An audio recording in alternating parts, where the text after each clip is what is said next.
Hey, John, welcome back to the EcomCrew podcast. Thanks, Mike. Happy to be back. It's been a while. It's been a while since we've had you on the show. It's been a while since I've seen you in person. It's been a while since I see anybody in person. It's been kind of crazy. Yeah, I think the last time we spoke, it's been a long time, almost an entire pandemic ago, Yeah, So, it was a Seller Summit, and that would have been probably May of 2019, because That's May right. 2020 didn't happen. Steve is scheduled to do it in May of 2021. Yep. Or 2022, I should say, sorry.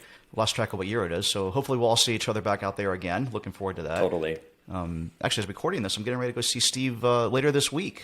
We're going to be Awesome. hanging out, so that'll be cool. Nice.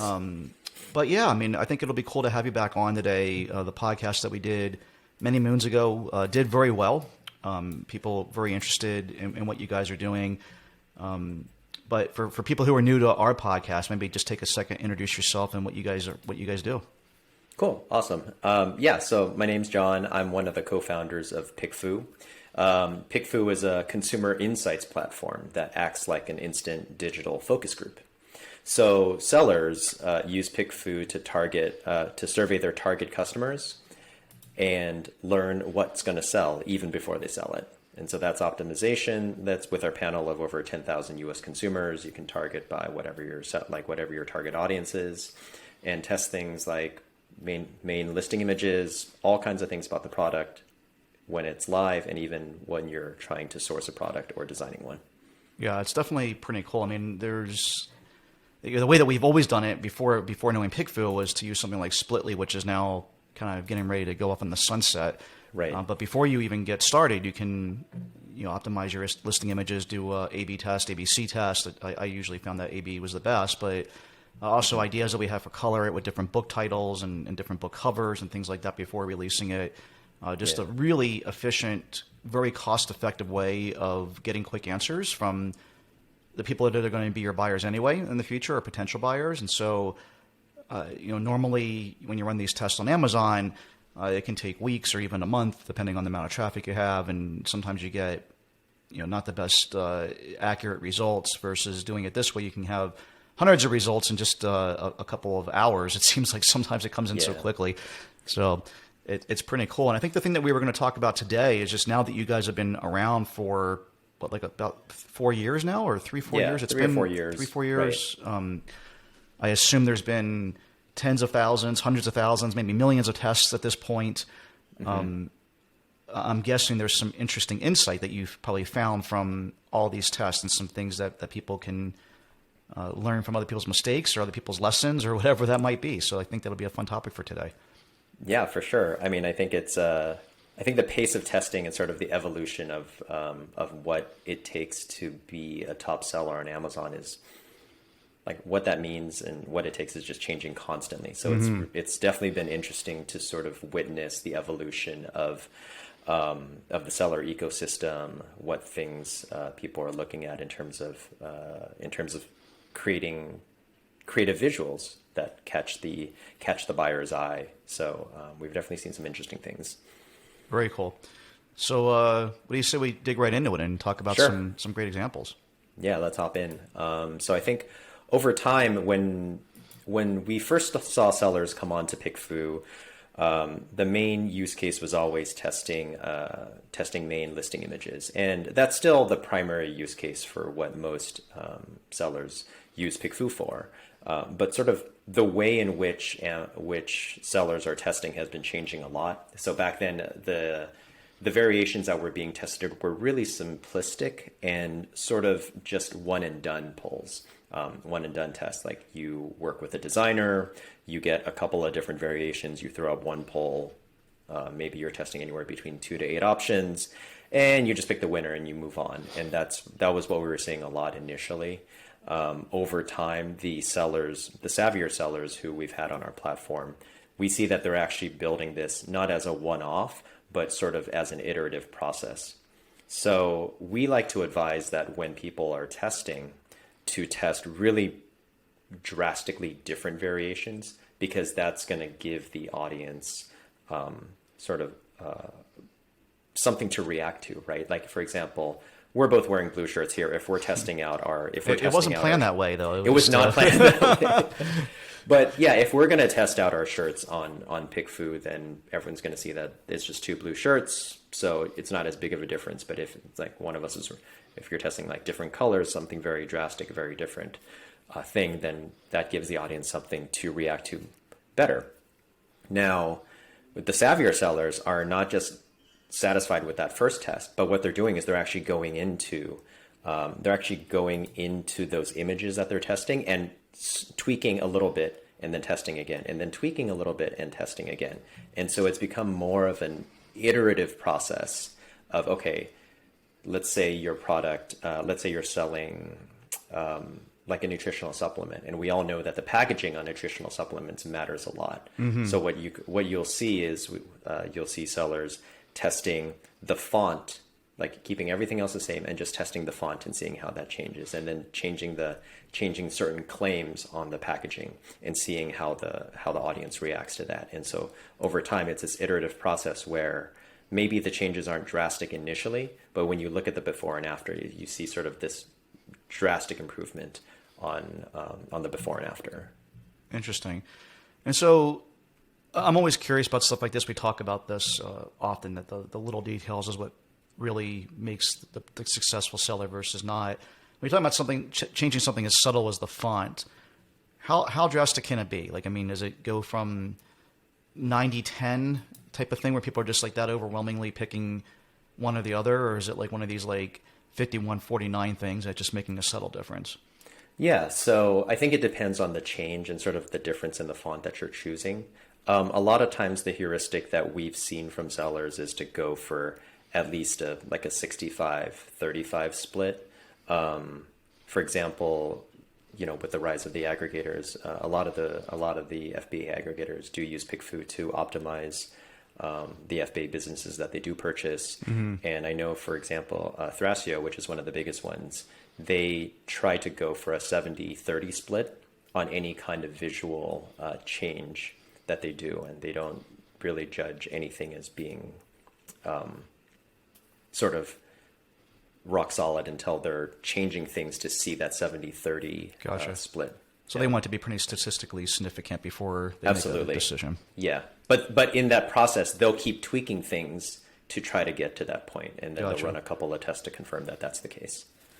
So what have you seen be like the thing that like kind of helps get it to that 70-30 the most? I mean, is it the font? Is it the way that the products are laid out? Is it the background? Is it trying to push the envelope of what is actually legal with Amazon's terms of service and actually having it like on a person or like some sort of quasi lifestyle shot in the main image? I mean, what's actually pulling the strings on these tests? So it is actually all of the above, Mike.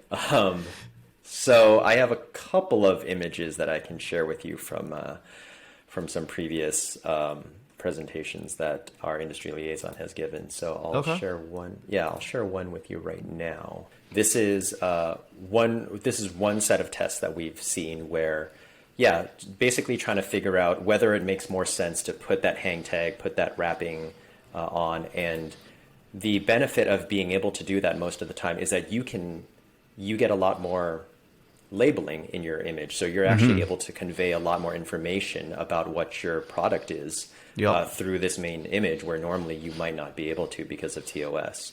Right? Absolutely. So this label here, it says glow in the dark blanket, but we've seen sellers stretch this so that you could it might say glow in the dark blanket, but that may not necessarily be exactly what that tag looks like. So that's actually an opportunity for you to convey a little more information here when you have this visual opportunity. The other thing, photoshopping and make up a fake tag or modify it a little bit. We know a few people that are doing that. Yeah, exactly. So here's another one, right? Like, actually, let me stay on that point there. So along that same point, where it comes to using labels to convey information, here's an example of that, which we're looking at a pack of 3 cutting boards, where you have this large ribbon strip which kind of packages everything together. Now, with the size of the strip, the way it's laid out, you can see that you can put a lot of information here. And then the benefit of this is that also because the aspect ratio of the image is now a lot more square, it's actually filling up a lot more of the frame of that main image than if you were just to stack 3 cutting boards together. Yeah, now, it's really brilliant. So what you're saying is that the thing here with the Gorilla Grip logo and extra large cutting boards is not real, and it's not really a part of the package, but they're putting that there in the main image to make it look like it's a part of the package and get more attention, convey more of what they're trying to get across, which is that this is a set of 3, that there's other colors available, etc. But when the thing arrives, it's not going to look exactly like that.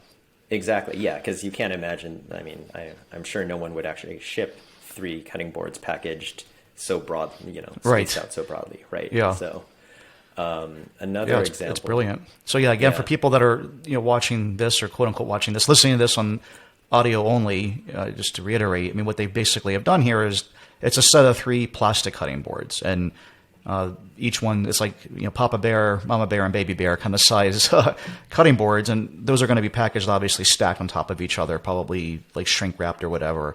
But what they've done is they've kind of moved them apart a little bit to the point where they're spread out more, they've become more square, like John was saying, and then they put this like fictitious banner / ribbon kind of across the whole thing, something that's probably similar to what the real package looks like or that you would see in a retail store, but it's across the entire width. And so, if the package comes with the width of the widest thing in the package, which is the largest one, this thing is now about twice the width for the image, because they've stacked or put the medium one to the right and stack them in a cool way that makes it really cool visually, and then put this ribbon across. It's like you can't miss it. It's because it's black on white, extra large cutting board, set of 3.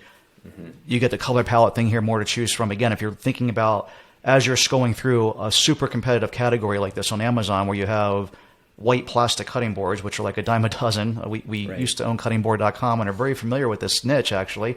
It's a tough one to sell into. And so doing everything that you can to differentiate yourself in this way, I can definitely see how this would make a huge difference. So again, if you're listening to just the audio version, go check out the YouTube.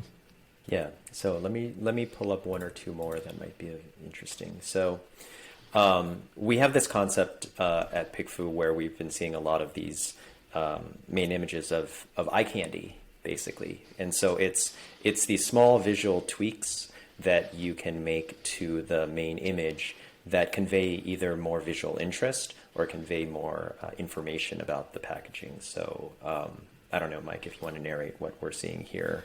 Yeah, so when you say eye candy, I mean, what do you mean by that exactly? Is it the 25-gram protein call-out, or is it just basically like the most polished modern look? There's the 25-gram protein call-out on some of these packages that we're looking at, or maybe that on the left side there's this whey plus protein powder where they happen to throw in an image of this Oreo cookie because it's an Oreo cookie flavor that. And clearly, the Oreo cookie that's there is not sold separately outside the box, or it's not included in the package. I should say it's sold separately. It's outside the package, but it really helps.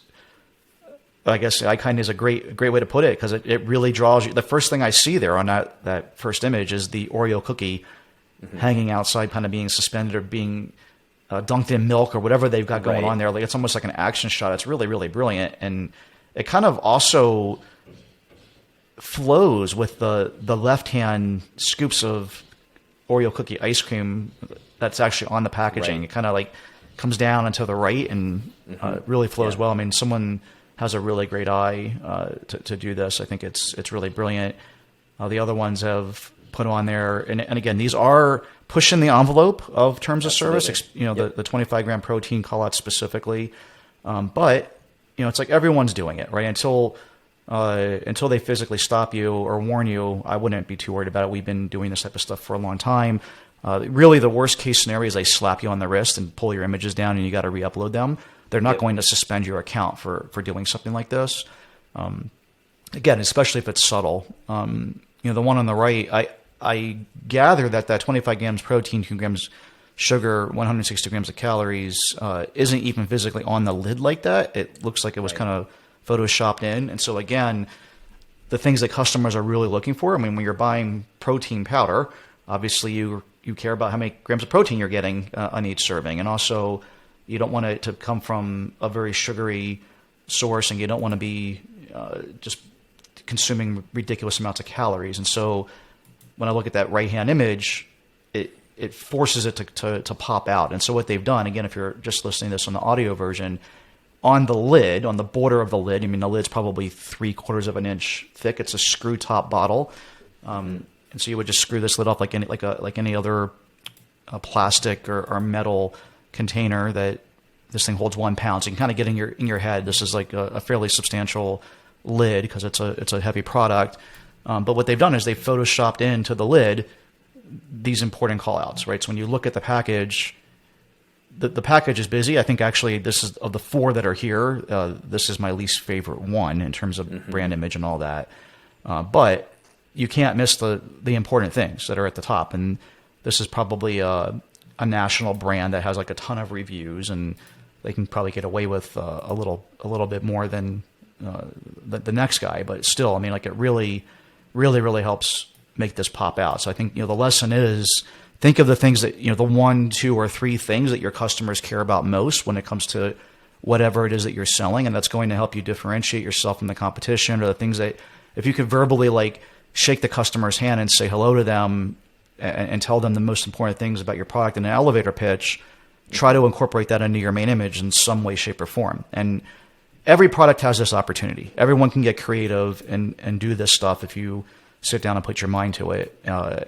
And I would love to know the results of this. I would imagine that this is something that has a 20 or 30 point swing in terms of which one gets the most clicks versus the one with this information versus not having it.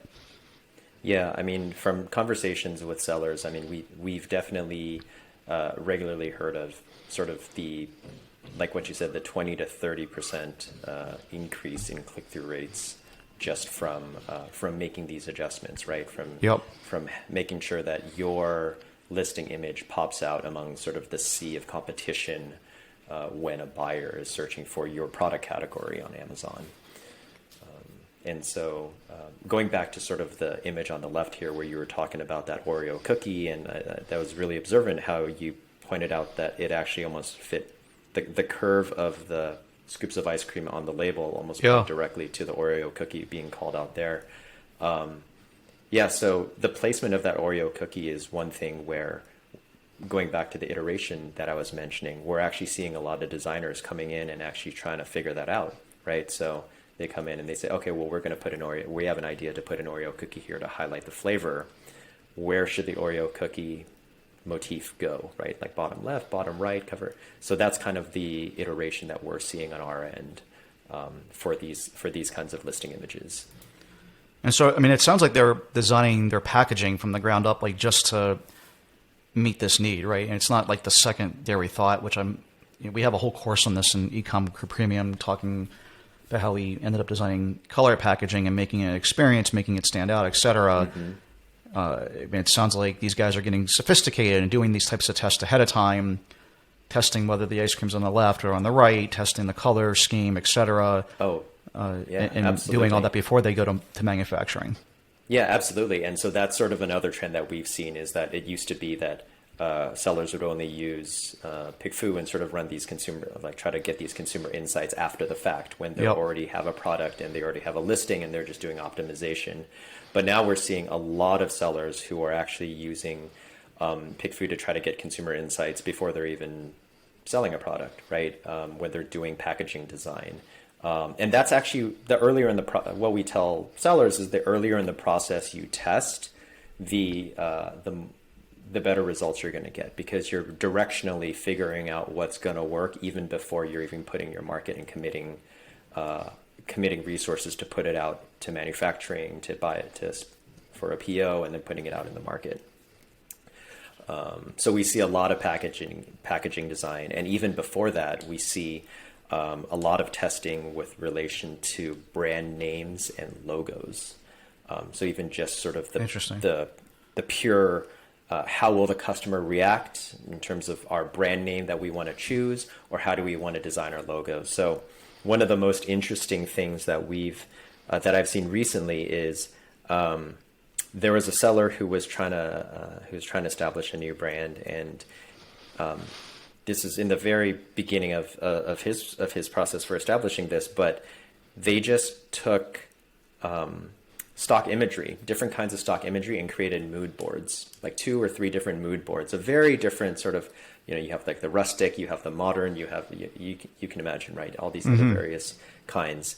And put that up just to get the reaction of, okay, well, we have this brand, it has this name. What kind of mood board is the one that's going to resonate best with the name, and kind of what emotions does that evoke when you're presented with this?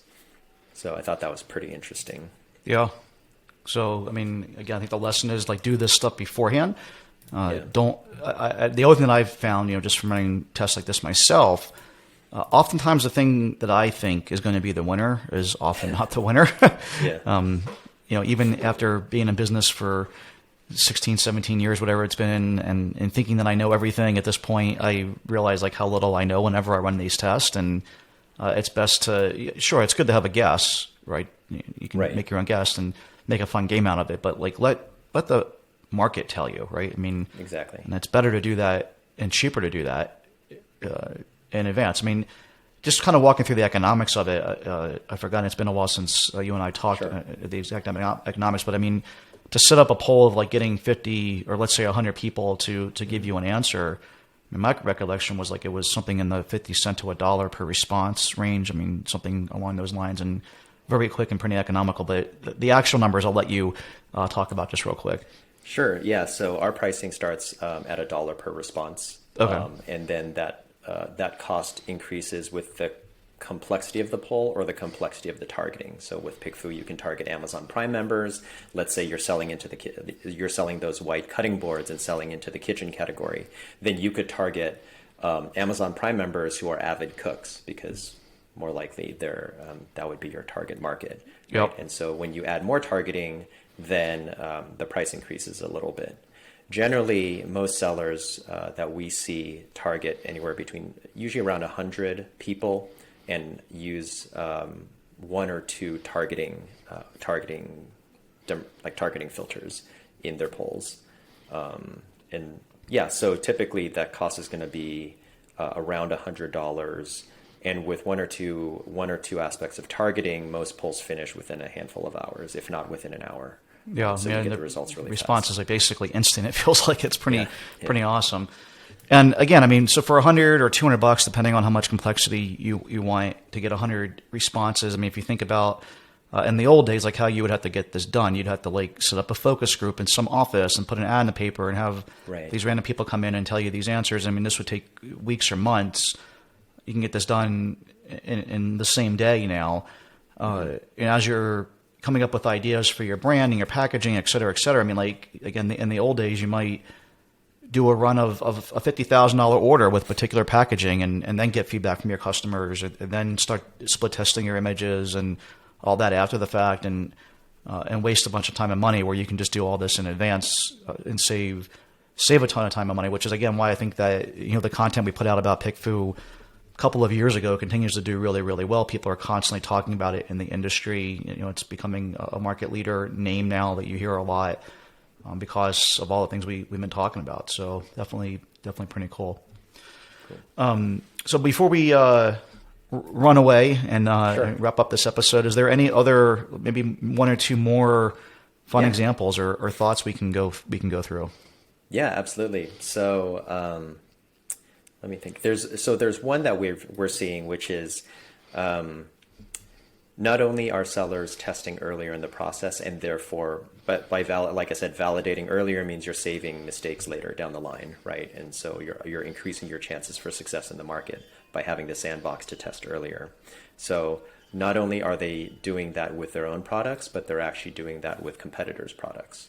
So what you can see is one of the most common tests that we see nowadays is actually sellers testing against the competition. So doing a search on Amazon, let's say, for a massage gun, and then taking a screenshot of just the top listings, and actually asking an open-ended poll, kind of like a mini focus group, like which one would you choose? Why would you choose it? Like, what's really compelling to you? We offer a click test now, so you can actually see which ones they would click on by inviting the buyers to do the panelists to do so. So we're definitely seeing a lot of that competitive testing, in particular if you've iterated with your designer and you're at a like a creative that you think is doing well, then you can go and put that up against your competition and actually test in the sandbox before actually having to commit to putting that live. But we're definitely seeing that the trends in main listing images move very fast. So I'd like to share, like continuing on the example of massage guns. So while you're pulling it up, let me just ask a follow-up question because it seems amazing to me. I didn't realize that PickFu even offered this service. But if you are doing a massage gun, there's obviously, I would imagine, this is not a niche that I'm in, but I imagine it's just as competitive as the cutting board niche. There's probably a zillion different massage guns out there. Mm-hmm. Of course, you think yours is the best, right? I mean, you designed it; it's yours. Everyone, no one's ever going to admit that someone else's is better. But again, it's always like what's in the customer's head, and so you can ask PickFu testers to basically go out there and say, go search for massage guns. Which one would you buy and why? And I guess the answers can come back in terms of like, well, this one's cheaper. The reviews on this one seem better. I like the packaging on this one. I mean, what are the different responses that you get for these types of tests? Yeah, so I'm showing a slide here that has a screenshot of a click test that we offer, and basically what the seller did here was they just I think they did a search on Amazon for lotion, pulled up and just took a screenshot of four Amazon search results right next to each other, and then asked our panelists like which one would you buy and why. And what we can do with the click tests is that our panelists will click on specific parts of the image. We'll be able to record that, and they're still able to provide a written response. And so what we allow is for you to highlight groups of clicks. Let's say the Aveeno Stress Relief Moisturizing Body Lotion, which is the second one from the left. You could highlight all those clicks and then filter on those clicks, so you understand exactly what motivated the panelists who clicked on that one versus other groups of clicks. And so this is kind of an interesting way to get a heat map of what buyers would click on, and this is using this in a competitive way.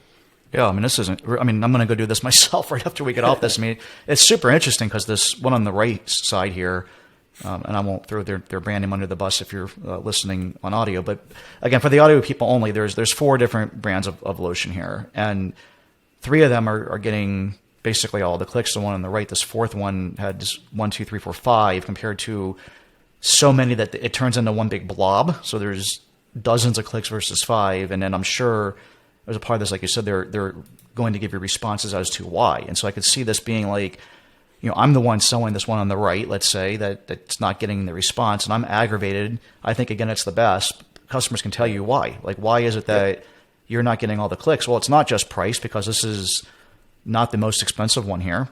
There's one here for much more. It's got a lot of reviews, and maybe, so maybe you get responses back like, I don't like purple. I think that the purple turns me off, which is the color of the label, or maybe it's the black pump on the top. I mean, you never know like what's going on, and knowing that information and being able to correct it in the next iteration of your product, or just updating your listing if it's something that simple, could be unbelievably helpful. So I'm going to go hopefully not crash PickFu's servers when I go do a bunch of tests on this after this call. That's a really cool feature, man. Cool. Awesome. There's 2 other things I wanted to mention. So one other interesting case that we've seen is using sort of this open-ended way of asking for feedback to validate whether secondary images are actually fulfilling the function that you want them there for, right? So I think some advice that we've heard before is that, your main listing image is the thing that's supposed to grab the attention, grab the clicks, and so on. But then your secondary images should be answering questions, right? That either showing your product in use, or a lifestyle image, or addressing concerns that potential buyers might have. And so when it comes to that last part of do these secondary images address the concern, you can actually put those up there on PickFu and ask, how well does this image like allay concerns of, let's say, trustworthiness or kid safe or dog friendly, or, you know, like whatever other aspects you're trying to support with those images. Very interesting. Yeah, very cool, man. That's definitely cool stuff. And there was one other slide for the massage gun that was up there just a second ago that we lost track of because I got off on a tangent. But I love this one. Again, for people that are just here audio only, it's the same product. There was a before image and an after image. This is the main listing photo. And the before image basically has all the same components on the screen, but I definitely think the first one's messier. Like they're just kind of like thrown in there. It's kind of like you just dropped everything on the floor, and wherever it landed is where the components kind of show up there. It's not bad, but like because it's black on black, it just, you know, the massage gun itself doesn't really show out. It's not featuring the main product as much as the one on the right, where like the main product on the right is overwhelmingly the biggest thing here, and the case gets shrunk down to not be to scale kind of thing, and all the components are there lined up in a nice, neat, orderly fashion. It even shows the digital readout on the back of the gun on the after. I can only imagine this is one that I would have guessed that the one on the right would have outperformed. I think that this could be you could probably do a game. That's like my new feature for you guys, to have a game of like which one actually won. People go through that's a great idea. It could be a fun thing like on social media, like which one won, A or B. Absolutely. And have people that are competitive like me pick. But yeah, I would pick the one on the right. But it'd be really interesting to know statistically like how much better that one was. And again, maybe the person, I'm not digging on the person that put this together. Maybe they legitimately thought the one on the left was going to be the better thing. Again, I've definitely been wrong many times before myself, and I love the fact that you can, with numbers and black and white data, get something that's going to tell you specifically exactly how people are thinking. Definitely a really cool image. So again, if you aren't listening on YouTube, click that link in the podcast show notes. We'll get you over there, and you can see some of these examples for yourself. Yeah, I don't have the exact numbers for this test, but I know that in other tests where we've seen sort of a test of improving the main image through organization, right? Like in this case, the one on the left is kind of messy and jumbled, and then just organizing it. Like if you have a kid's party pack or something, and you're showing all the things nicely laid out versus not. We've had sellers come and tell us that just changing that image has given them like a 15% click-through rate increase just from changing that image. So going back to this slide here, it's always interesting to be able to discover new optimizations on like whether through PickFu or just your own tests or your own insight. But what happens is that once you put that out there in the marketplace, then it soon gets competition moves really fast too. Yeah. So this next slide is a screenshot of the search for massage guns now on Amazon, and you see that evolution where almost every single top seller selling massage gun on Amazon now is using that same layout in their main listing image. Yep. So everyone copied the market leader, or the guy that was that became the market leader because they used PickFu and did these split tests. And so now I think the lesson here is you got to go do this again. I mean, you got to figure out a way to like completely change things up. I mean, it could be simple as like, the product is on the right-hand side facing left, and the parts are on the left-hand side. Maybe you just mirror image it, and that could be one way to do it. Maybe you add one of those banners that we were just talking about from one of the other images, or some other call out like 7 pieces, or whatever it might be. But yeah, I mean, like this image that you're showing, and anybody can go do this on their own. Just type in massage guns. I mean, they all look exactly the same. Like you can't even differentiate like at all, like what brand's what in any way, shape, or form, really. And we've seen it happen in our own niche. I mean, like when we have some ice packs that people have copied, and there's been times where I've actually clicked on a competitor's listing thinking I was clicking on mine, and wondering what the heck was wrong with my listing, until it took me a second to realize like, oh crap, they just like completely stole our layout and developed a product that's the exact same color, and they did the same layout of everything. I mean, this is just how people are. Most people Yeah. don't take the time to be creative, and they're just followers, not leaders. And you can't be complacent and resting your laurels just because you did all this work and you're doing well. You have to go back and reiterate, because they're going to do that, and you'll be left behind. Cool. Excellent. Well, if people want to find out more about you and PickFu, how can they do that? Yeah, so you can check us out on the web. That's PickFu, PickFu.com, or you can email me, John@PickFu. Happy to answer any questions. We have since we've last talked, we've grown our team, so we have a team of customer success managers who are happy to hop on a call, discuss strategy, discuss sort of testing strategy and stuff. And we're here to support the sellers. That's what we're here for. Very cool. And I think you guys have put together a EcomCrew discount code or something along the way, right? Or special promo. Yeah. I forgot exactly what it is, but the coupon, you can use the code EcomCrew, all one word, for 50% off your first pull. And we're doing right now specifically, we're doing a limited time promotion where new users get $50 of polling credit in their account. So there's literally no risk to try out PickFu at least once for yourself. Oh, very cool. So if you use EcomCrew, you'll get 50% off. You're going to get $50 of free credit. So like if it's a $100 poll, 50% off, you'll get basically the whole thing for free. Yeah, you can get the whole thing for free, or you can get 2 free polls even, right? If the base poll is $50 with no targeting, and if you use the EcomCrew coupon, then they'll bring it down to $25. So then you'll be able to get 2 polls for free. Excellent. Very cool. Well, I appreciate it, John. Anybody out there listening, if you do go use PickFu and do some testing, please give us some feedback. I'd be curious to see what you guys are split testing. Maybe we can do a follow-up podcast of EcomCrew listener feedback and things that they've used PickFu for, and some of the before and after shots. I'd love to do a case study on that. That could be really neat. But John, appreciate your time coming on and doing this. We also had a scheduling snafu before doing this, so thank you for being patient and doing that. And hopefully we'll see each other again in person soon. Absolutely. Can't wait. Thanks for having me on, Mike. Thanks, man. Be good.